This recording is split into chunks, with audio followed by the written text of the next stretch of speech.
أهلا بيكم في سلسلة الظواهر الغريبة. هكلمكم النهاردة على ظاهرة غريبة جدا بين البنات. البنات ما شاء الله دلوقتي تيجي تكلمي البنت تقولك أنا خريجة الجامعة الفلانية وبابا صرف عليا وأنا عاوزة لما أتجوز واحد جان ويكون غني ويجيب لي شاليه في الحتة الفلانية ويسكنني في الكومباوند الفلاني ويكون غني ويديني كده اصرف كده بالدولارات كده، ما يقوليش انت بتصرفي ايه وبتعملي ايه. وبالتالي هي قاعده من غير جواز وكلهم معنسين. طيب نيجي نفكر كده، انت فكرتي او حصرتي الجواز كله في زاويه واحده، هي زاويه الفلوس. هي الفلوس مهمه ولازم تكون موجوده.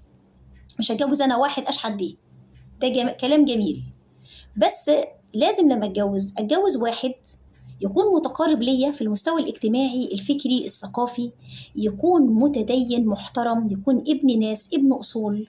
لما يحصل مشكلة يكون ليه كبير، أرجع للكبير. في أصول في التربية عنده. يكون متقارب معايا في الفكر وفي المستوى، ونبدأ نبني مع بعض طوبة طوبة ونكبر. يكون فاهم يعني ايه أسرة، يكون فاهم يعني ايه جواز، يعني بالبلدي كده يكون راجل.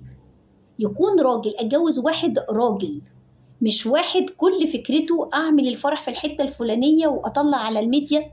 هي دي الحياة اللي انا بتكلم فيها.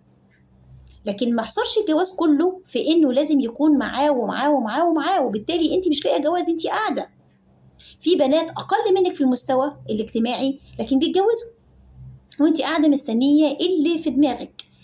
أنا شايفة إن إحنا نبعد شوية عن اللي بنشوفه في المسلسلات واللي بنشوفه في الأفلام، ونبعد عن الحياة الخيالية دي، ونبدأ إن إحنا نقف على أرض الواقع. بنات تانية تقولك أنا عايزة أتجوز واحد زي بابا، بابا معيشني، بابا بيصرف علينا، بابا مدخلني النادي الفلاني، بابا كذا بابا كذا. كلامك حلو جدا وجميل إن يبقى باباكي قدوة ليكي، بس انتي ما خدتيش بالك بابا بقى من كام سنة لما اتجوز ماما بدأ إزاي، وهما كانوا اتنين فاهمين يعني ايه جواز وحطوا ايديهم في ايدين بعض وكبروا مع بعض.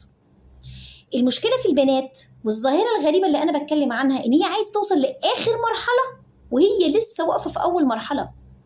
نهدى كده ونبعد شوية عن الافلام والمسلسلات واللي احنا بنشوفه في الحياة، ونبدأ نقف على ارض الواقع علشان ربنا يكرم كل بنت بالزوج الصالح.